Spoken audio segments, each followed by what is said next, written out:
పిండి పిసికేటప్పుడు కానీ చపాతీలు కాల్చేటప్పుడు కానీ ఒక్క చుక్క ఆయిల్ కూడా వేయాల్సిన అవసరం లేకుండా చాలా సాఫ్ట్గా స్మూత్గా ఉండే చపాతీలు ఎలా చేసుకోవాలో ఈరోజు వీడియోలో చూపిస్తాను.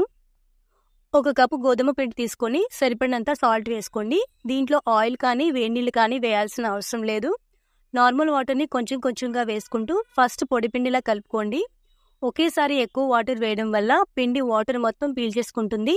దానివల్ల చపాతీలు గట్టిగా వస్తాయి. సో పిండి మరీ గట్టిగా కాకుండా అలా అని మరీ సాఫ్ట్గా లేకుండా మీడియం సాఫ్ట్గా ఉండేలాగా పిండిని కలుపుకొని మూత పెట్టి ఒక 15 నిమిషాల పాటు రెస్ట్ ఇవ్వండి.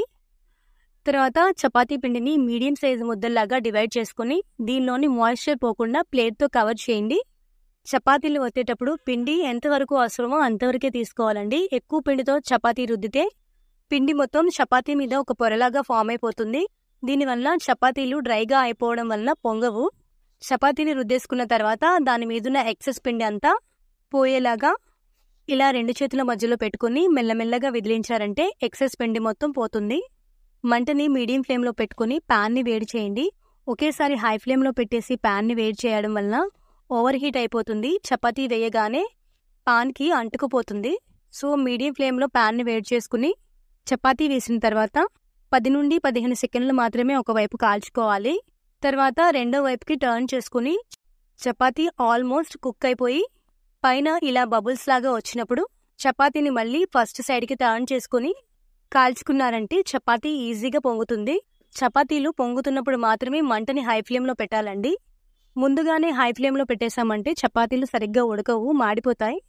నెక్స్ట్ చపాతీని కాల్చుకునే ముందు ప్యాన్ని ఒకసారి మళ్ళీ నీట్గా తుడిచేసుకోండి.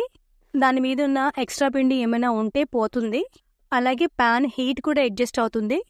అంతేనండి, ఇదే ప్రాసెస్ ఫాలో అవుతూ చపాతీలన్నీ 1 by 1 నిదానంగా కాల్చుకోవటమే. చూడండి ఎంత సాఫ్ట్గా వచ్చాయో. ఇలా పొరలు పొరలుగా విడిపోతున్నాయి. లోపల కూడా మొత్తం ఇలా బాగా ఉడికిపోయింది. సో ఇలాంటి చిన్న చిన్న టిప్స్ ఫాలో అయ్యారంటే ఈజీగా ఆయిల్ వేసుకోవాల్సిన అవసరం లేకుండా సాఫ్ట్గా ఇంకా స్మూత్గా ఉండే చపాతీలను చేసుకోవచ్చు. సో ఈ వీడియో మీకు యూస్ఫుల్గా అనిపిస్తే ఒక లైక్ చేసి షేర్ చేయండి. అలాగే సబ్స్క్రైబ్ చేసుకుని సపోర్ట్ చేయండి. ఆల్రెడీ మీరు సబ్స్క్రైబ్ చేసుకున్నట్లయితే థ్యాంక్ యూ సో మచ్.